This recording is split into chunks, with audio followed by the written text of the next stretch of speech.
think the next question is Naveen. He's in advertising and media business. Naveen, please go ahead. Hello, sir. Hello. My question to you is about our bureaucracy. Recently, a retired IAS officer, Mr. Naresh Chandra Saxena, wrote a book on what ails the IAS and why the IAS fails to deliver. And among the reasons that are mentioned for the failure of IAS are things like political pressures, corruption, frequent transfers, lack of empathy among the bureaucracy, and creation of redundant posts because of fast promotions. So, my question to you, sir, is do you agree that the IAS has failed to deliver? What do you think are the problems with our bureaucracy today? Thank you. Thank you, Naveen, for that question. Mr. N.C. Saxena is a friend. We were together in the National Advisory Council. And as an honest public official, obviously he, like many others, is troubled about what's happening in administration. Not only is politics in some degree of crisis, but even administration is in some degree of crisis. On the one hand, the IAS and the premier civil services of India, they held the frame together. They call it the steel frame. So there is a case to make that they have actually held India together in the past 75 years. We appreciate that. Certain institutions, traditions, and practices and a pan-national approach certainly served us well. On the other hand, they are seen to be increasingly anti-democratic. Anachronisms in a democratic polity, isolated, elitist, and far removed from the realities. They are wedded to their own values, like permanent priesthood. This is a valid criticism for all democracies in the world, but much more so in India because we invested them with enormous authority, enormous traditional institutional strength and power over millions of lives at a relatively young age. Some of the things that Naveen talked about are symptoms. Corruption is not the problem. Corruption is the outcome of bad structuring, lack of accountability. Political pressure, it depends on the kind of political pressure. To do the right thing, if elected representative puts pressure, that's his duty. That's what democracy is. But if you want to pervert the rule of law, be partisan in delivery of goods and services, treat people unequally, that kind of pressure is wrong. So we must understand the detail of what's happening. But in the large measure, while there are some things right with our civil services, there are some things seriously wrong. They're unfit in this day and age. What are they? The first is the monopoly of all key jobs in the country.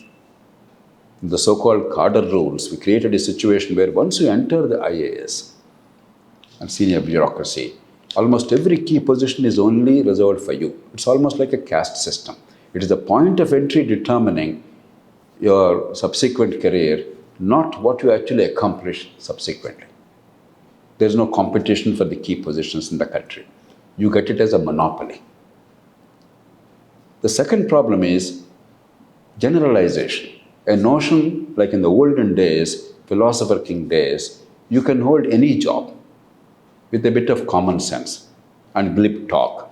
You can be in charge of industries one day, education next day, healthcare the third day, law and order fourth day, and social welfare the fifth day.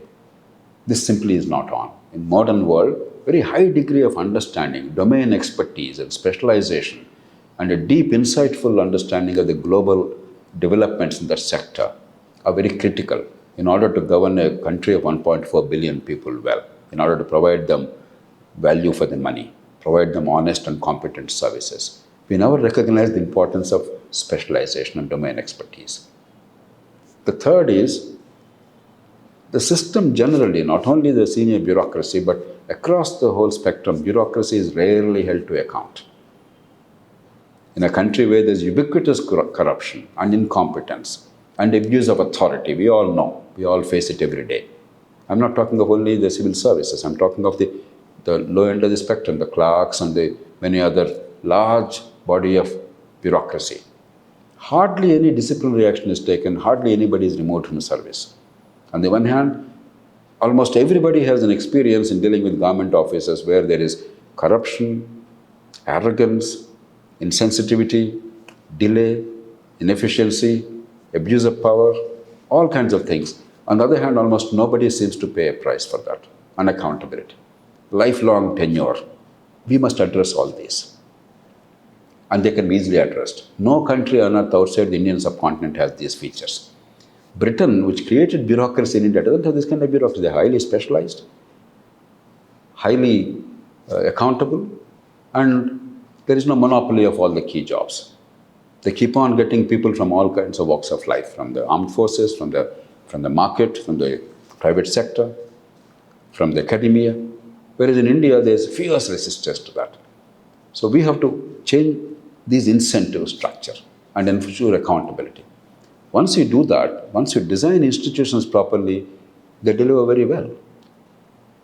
Even now in our country, with all the imperfections of bureaucracy, in some select situations, bureaucracy functions very well. Conduct of elections. They do pretty well. Yes, behind the scenes, vote buying, etc. is happening. That's not a bureaucracy's failure. That's a deeper political failure, systemic failure. But the conduct of elections is pretty good, credible. It's a source of great pride and privilege to all of us as Indians. The rest of the world is astounded that we conduct elections so well. Or disaster relief. We do pretty well relative to our resources and technology. And certain agencies where we created a different set of circumstances, like ISRO, like BARC, some other agencies, they deliver very well. What Britain calls them executive agency model. So that means if we restructure bureaucracy, either as an organization ensure greater accountability and have greater clarity about the delivery, or even in an otherwise dysfunctional and ineffective organization, in select situations, you create different conditions like elections and disaster relief. The system is delivering very well. So that's what we need to do.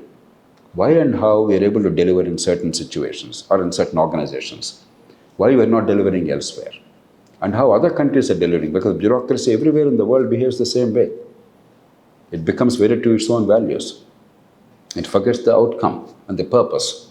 And unless we create instruments of accountability and empower them for actual delivery, we will not get the best from the bureaucracy. The recruitment part is pretty good. UPSC must be really praised for doing a remarkable job in a very difficult country when there is enormous amount of glamour attached to these jobs. By and large, the selection process is credible. There is no serious and credible allegation so far of either corruption or political interference and pressure in recruiting the civil servants at the senior level. That part we're doing reasonably well. But post-selection, we're not getting the best out of them because we structured it badly. It's not about individual morality, it's about institutions, incentives, and accountability.